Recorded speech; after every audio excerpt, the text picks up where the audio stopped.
My parents secretly copied my apartment keys and moved my sister in while I was at work, so I made one call that had them all in handcuffs. I'm Miranda, 29, and I'm absolutely livid right now.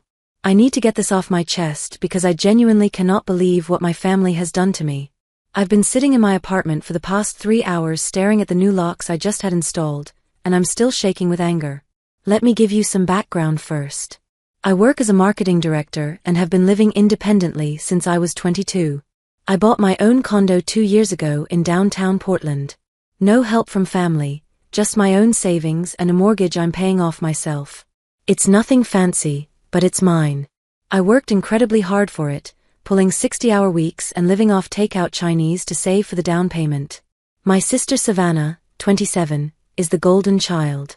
Always has been. While I was working my way through community college and then Portland State University, she got a full ride to private school courtesy of our parents, Richard, 55, and Helen, 53. When she graduated with her art history degree, they bought her a brand new Honda Civic. When she couldn't find a job in her field, they let her move back home rent-free. When she finally got a part-time job at an upscale boutique, they celebrated like she'd won a Nobel Prize. I don't begrudge her the support. I really don't. What I resent is the constant comparison and the expectation that I should be as generous with her as they are. Miranda makes good money, they say. Miranda doesn't have kids to worry about, they say. Miranda should help family, they say. 3 weeks ago, Savannah's roommate situation fell through. She'd been living with her boyfriend Trevor, but they broke up after she found out he was cheating with his coworker. Instead of moving back with our parents, she decided she needed independence and started apartment hunting. The problem? Her part-time boutique job doesn't exactly cover Portland rent prices. My parents called me 2 weeks ago with their solution. Savannah would stay with me temporarily while she looked for a place. I said, absolutely not. My condo is my sanctuary. I work from home 3 days a week. I have my routine, my space organized exactly how I like it. And frankly, Savannah and I have very different lifestyles. She's messy, loud, and has no concept of boundaries.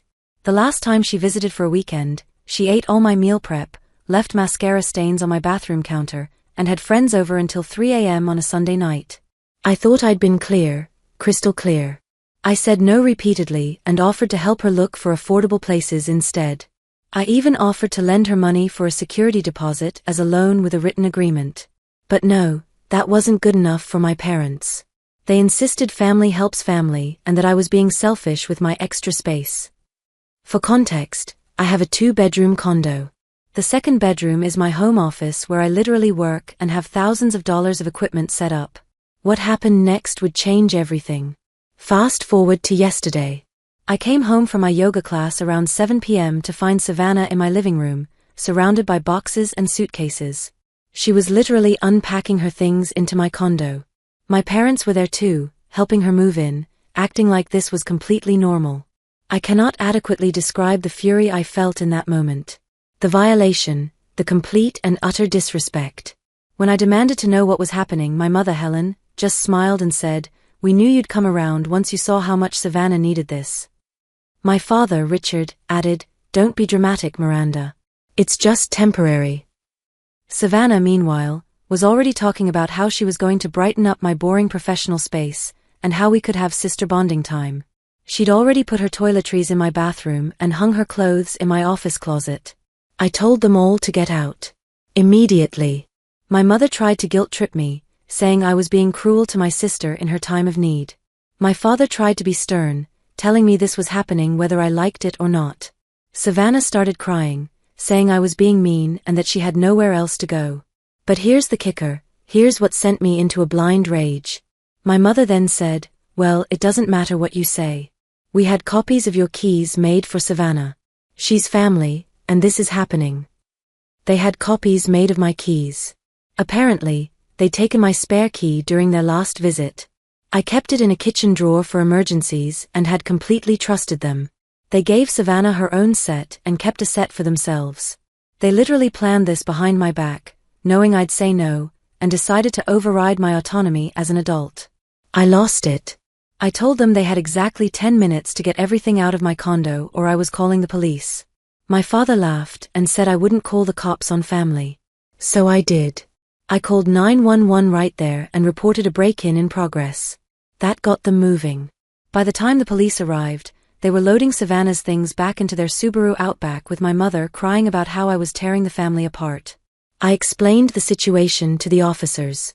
They couldn't do much since technically no crime had been committed. They had a key, even if obtained without permission, but they did tell my family to leave and not return without my permission. The officers also recommended I change my locks immediately and consider security cameras. So that's exactly what I did. Last night, I called an emergency locksmith and had every lock changed, front door, back door, even the windows.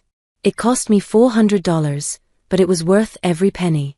This morning, I installed a Ring doorbell and security cameras covering all entrances. I also called my building's management company and explicitly revoked any permission for my family members to be given access to the building or my condo for any reason. Then I sent the message that would ignite World War III. Then I sent a group text to my parents and Savannah with a photo of the new locks and a clear message. I have changed all locks and installed security cameras. Any attempt to enter my condo without my explicit permission will be considered trespassing and will be met with legal action. I am also prepared to file for restraining orders if necessary. What you did was not just disrespectful, it was a violation of my privacy, my autonomy, and my rights as an adult. I pay for this condo. My name is on the deed. You have no right to make decisions about who lives here. Savannah, I'm sorry your living situation fell through, but that doesn't entitle you to my space. Mom and Dad, your favoritism and manipulation have gone too far this time. Until you can respect my boundaries and apologize for this massive violation, we have nothing to discuss. The responses were immediate and predictable. My mother called me crying, saying I was being cruel and that family doesn't treat each other this way. My father sent a long text about how disappointed he was in my selfishness and how he raised me better than this. Savannah posted on Instagram about how some people forget where they came from and turn their backs on family when they get a little success. But I don't care. I'm done. I'm done being the responsible one who's expected to sacrifice for someone who's never had to work for anything. I'm done with my parents' manipulation and guilt trips. I'm done having my boundaries trampled because family. My phone has been blowing up with calls and texts from extended family. Apparently, my parents have been calling everyone, telling them their version of events where I'm the villain who threw my poor sister out onto the street. I've had cousins, aunts and uncles all messaging me about how I should be ashamed of myself. My Aunt Dorothy even said, "Your parents just wanted to help Savannah, and you're acting like they committed a crime." Yes, Dorothy. Breaking into someone's home and moving someone in against their will is a crime. It's called trespassing and possibly breaking and entering, regardless of family relation. I've had to silence my phone and set up an automatic response explaining that I'm taking a break from family drama and will respond when I'm ready. The only person who's been supportive is my cousin Tyler, who went through something similar with his parents trying to move his brother into his house without permission. He told me to stay strong and that I did the right thing. I'm sitting here now in my condo with my new locks, knowing I did the right thing, but feeling like absolute garbage. Part of me wonders if I overreacted, but then I remember coming home to find someone literally moving into my space without my consent, and I get angry all over again. This isn't about Savannah needing help. I offered to help in ways that respected my boundaries. This is about my parents thinking they can control my life and my property because they're my parents. But I knew they weren't going to give up that easily. I knew they would escalate, but I didn't expect it to happen this fast or this dramatically. I'm updating because I need to document this insanity, and honestly, I need the support because I'm dealing with a level of family crazy I never thought possible. Remember those security cameras I installed? Best $300 I ever spent. They've already paid for themselves in ways I couldn't have imagined. 2 days after my original confrontation, I was working from home when I got a motion alert on my phone. I pulled up the camera feed to see Savannah at my door with what looked like a locksmith. I couldn't believe it. I immediately started recording on my phone as backup and called 911 to report an attempted break-in in progress. I then went to my door without opening it and called out, "Savannah, you're on camera. I can see you. Leave immediately, or I'm pressing charges." The locksmith looked confused and asked Savannah if this was her residence. She actually said yes. She told him she'd been locked out by her roommate after an argument and needed to get back into our condo. I opened the door just enough to show the locksmith my ID and lease agreement. This is my condo. Only my name is on the lease. She does not live here and has never lived here. She's my sister trying to break into my home. The locksmith immediately backed off, apologizing and saying he'd been misled. He left despite Savannah begging him to help her. Savannah then proceeded to have a complete meltdown in my hallway. She was screaming about how I was ruining her life, how she had nowhere to go, how I was a terrible sister. She actually sat down in front of my door and refused to move, saying she'd stay there until I let her in. I gave her one warning to leave, then called the police again. When the officers arrived, same ones from before actually, Savannah tried to play the victim, saying we'd had a roommate dispute and I'd illegally evicted her. Fortunately, I had everything documented, the lease, the security footage, the previous police report. The officers told Savannah she was trespassing and needed to leave. They also warned her that if she returned, she'd be arrested. But wait, it gets better. An hour after Savannah left, my parents showed up. They didn't try to enter, they'd learned that lesson, but they stood outside my door for 20 minutes with my mother Helen, calling through the door about how I was destroying the family, how Savannah was staying in a hotel because of me, a lie, she's back at their house, and how they never thought they'd raise such a heartless daughter. My father, Richard, tried a different approach, saying that if I didn't help Savannah, they'd never forgive me and I'd be dead to them. He actually said, "You're choosing your precious condo over your family. When we're gone, you'll regret this." I recorded everything through my door camera. Every word, every guilt trip, every manipulation tactic. That's when I knew I had to take the nuclear option. When they finally left, I sent them a cease and desist letter I'd had a lawyer friend help me draft. It stated that any further attempts to enter my property or harass me would result in legal action. The family explosion after that was nuclear. My phone blew up with messages from relatives I haven't heard from in years. The narrative my parents were spinning was that I'd made Savannah homeless and called the police on her for simply asking for help. They conveniently left out the part about trying to break in with a locksmith or their previous forced entry. My Aunt Karen called me screaming about family values. My Uncle David sent a long email about how success had gone to my head. Cousins I barely know were commenting on Savannah's Facebook posts, calling me heartless and selfish. Savannah herself posted a photo of herself crying with the caption, "When your own sister treats you worse than a stranger would." But here's where things took an interesting turn. My cousin Tyler, the one who'd been supportive, commented on Savannah's post with screenshots of my security footage, Savannah with a locksmith, my parents harassing me at my door. He wrote, "Maybe tell the whole story, Savannah. Breaking into someone's home isn't asking for help." The comments section exploded. Some family members doubled down, saying I should have let her in regardless. Others started questioning the narrative they'd been fed. A few reached out to me privately, apologizing for jumping to conclusions and asking for my side of the story. I've started a folder documenting everything, every text, every email, every social media post, all the security footage. My lawyer friend Daniel says I have enough for a restraining order if I want one, especially with Savannah's attempted break-in and my parents' continued harassment. Yesterday, my workplace HR department called me in. Apparently, my mother had somehow found their number and called to tell them I was having a mental health crisis and needed help. She actually told them I was acting erratically and cutting off family for no reason, suggesting I might be a danger to myself or others. Fortunately, my boss knows me well and recognized this as harassment. But I had to explain the situation and provide documentation that I was fine and being stalked by my family. That was the last straw. I've officially filed for restraining orders against all three of them. I also sent a formal letter to my extended family with the security footage and a timeline of events, making it clear that anyone who continues to harass me on their behalf will be cut off as well.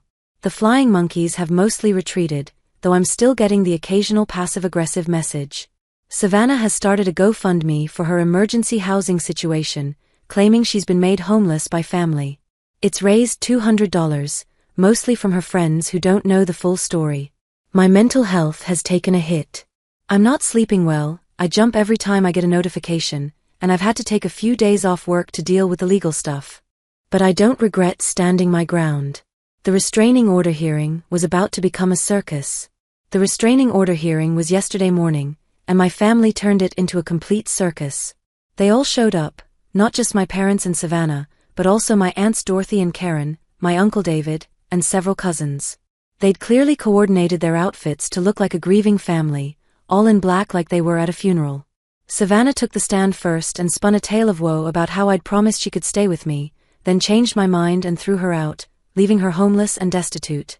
She actually cried on cue, claiming she was so desperate that she just wanted to talk to me through the window. When my lawyer presented the security footage of her with the locksmith, she claimed she was just trying to return a tool I'd lent her. The judge's face was priceless. My mother, Helen, testified that I'd been mentally unstable lately, cutting off family for no reason, and acting paranoid. She suggested I might be on drugs or having a psychological break. When my lawyer asked her about making copies of my keys without permission, she said it was just what families do, and that she was concerned about my safety. My father, Richard, tried to play the stern patriarch, saying this was a family matter that didn't belong in court and that I was bringing shame on our family name by airing private disputes. He actually told the judge that as my father, he had a right to access my home to check on my well-being. The judge had to explain that parental rights don't extend to breaking into adult children's homes. When it was my turn, I presented everything chronologically: the texts, the emails, the security footage, the police reports, the workplace harassment. My lawyer had organized it all into a clear timeline that showed a pattern of escalating harassment and attempted illegal entry. The judge asked Savannah directly if she had ever lived in my condo or had any legal claim to residency there. She tried to dodge the question but ultimately had to admit that no, she'd never actually lived there. The judge then asked my parents if they had made copies of my keys without my permission. They tried to justify it but had to admit that yes, they had. The judge granted all 3 restraining orders, 2 years for each of them. They cannot come within 500 feet of my home or workplace, cannot contact me directly or through third parties, and cannot post about me on social media. The judge specifically noted that the escalation from unauthorized key copying to attempted break-in showed a dangerous pattern that justified the protection orders. The courtroom erupted. My mother started wailing about how I was killing her, that she'd never see her daughter again. My father called me a disgrace to the family name. Savannah screamed that I'd ruined her life and she'd make me pay. The judge had to threaten them with contempt to get them to leave. As they were leaving, my Aunt Dorothy loudly said, "I hope you're happy. You've destroyed this family." My cousin Tyler, who'd come to support me, responded, "No, they destroyed it when they tried to break into her home. She just refused to be a victim." But the story wasn't over yet. 3 months later, I wasn't planning to update again, but something major happened that feels like the ultimate vindication of everything I've done to protect myself. After the restraining orders were granted, life got peaceful, beautifully, wonderfully peaceful. I could come home without anxiety. I could work without checking my security cameras every hour. I could exist without constant guilt trips and manipulation. About 6 weeks after the restraining orders, I got a call from the district attorney's office. "Remember when I caught Savannah trying to break in with tools?" They were pressing criminal charges, criminal trespassing and attempted burglary. The security footage was crystal clear, and with my testimony and the pattern of harassment, they felt they had a strong case. Savannah apparently thought the restraining orders meant the criminal charges would go away. She was wrong. When she was formally charged, she lost her job at the boutique. Turns out having pending burglary charges doesn't look great in retail. The trial was last week. I testified about the pattern of harassment, the unauthorized key copying, the multiple break-in attempts. The prosecution presented all the security footage, the police reports, the documentation of escalating behavior. Savannah's defense was basically that she was desperate and just wanted to talk to me. Her lawyer argued she was scared to be out at night. The jury deliberated for less than 2 hours. Guilty on all charges.